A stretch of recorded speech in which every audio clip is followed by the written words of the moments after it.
Ni Seneta County ma Bungoma migosi Moses Wetangula Olieko Biro gweta kata resign mar Manyo kom Spika od Bura mamalo pacho ka indie piny owacho manyien ma bende Biro losi. Kolose iwach makamano ero Wetangula Olieko ni kaluore kod winjruok mabende giketo kindgi gin kaka jokanyo mag Kenya Kwanza en kod adieri ni obiro yudo komno ero kosegwetao koma mar Senate ma county ma Bungoma kono kama indie kaka oloso. Mimi naenda kuwa Speaker wa National Assembly, the third in command of the country.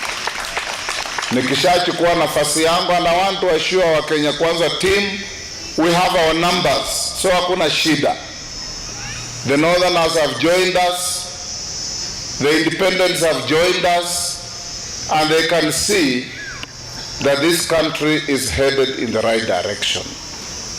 I will pray to God to give me the continued wisdom that I carry so that I lead the National Assembly in partnership with the Senate to make good laws for this country, to bring order and civility to this country, to bring good pro-people budgets to this country, and to make sure Kenya will never be the same again.